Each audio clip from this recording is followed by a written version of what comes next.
Hi mga tao! Today is the day. Pauwi na yung jowa ko. Baka marinig na ng anak ko. So, susundain ko siya mamaya after work. So, nag-undertime lang ako. Mag-aangkas ako mamaya. Mahirapan akong... Ito po, mami ko. Ay, ito po ang baby ko. So, papasok na ako, guys. Malilate na ako. And, update ko na lang kayo later. Bye-bye!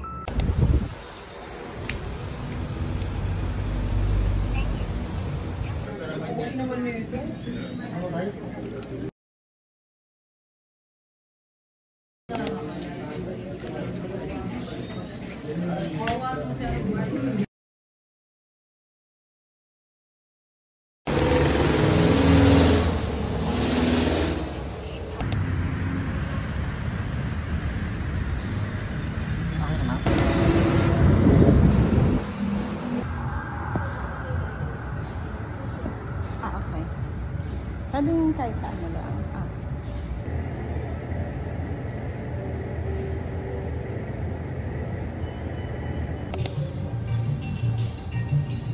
Nasa 22 floor ako.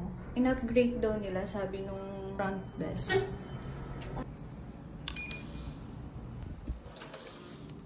Oh. Ito yung in-expect namin na kwarto since king size yung gusto namin. So, binigyan kami ng dalawang choice. Kakapasok ko lang sa hotel, kakaakit ko lang na dapat 2. So, 2:30 na. So, kailangan ko na magmadali kasi pupunta pa ang airport. So, ang taas. Nasa 22 floor kami. And kailangan ko na magmadali dahil ano oras na?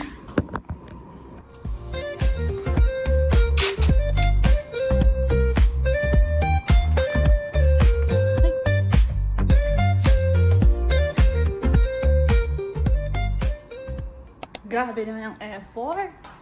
So, nadikit ko na lahat. Then, nag-blow ako. So, kailangan ko nang maligo, dahil ano oras na. Okay, going to airport na. Ito yung OOTD ko. Short lang. Buti nakabal ako.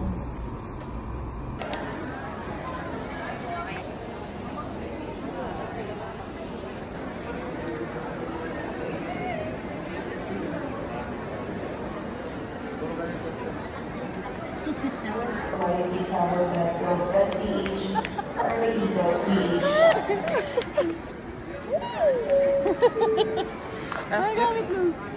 Okay na, kompleto na ako.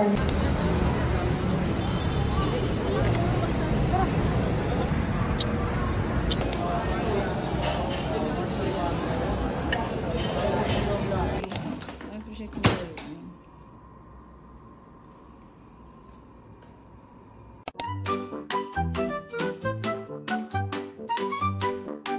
Mahal. Harap ka dito. Ay. Ang asawa ko.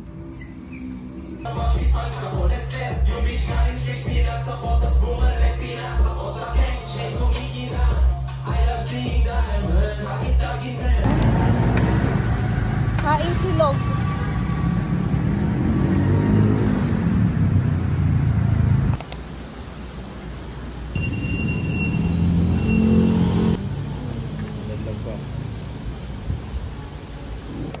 Bibili ang daddy ng laruan. Basketball. Hilig ng aming kuya. Saan masasabi ko yun? Kwarto. Diyan, balikan na lang namin namin. Dali namin ito resibo na. Ni Happy, binila namin siya ng toy, tsaka treats. Bili ng tsinelas para kay Papa.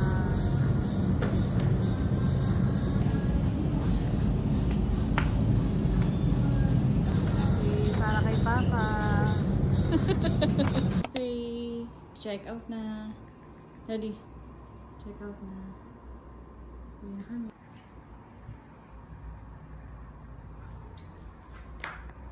Ayan!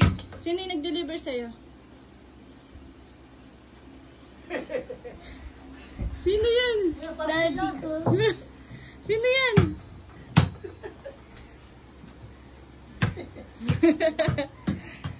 Daddy mo yan. Hala! Saan yung ano? Saan yung pakano? Sabaw kita.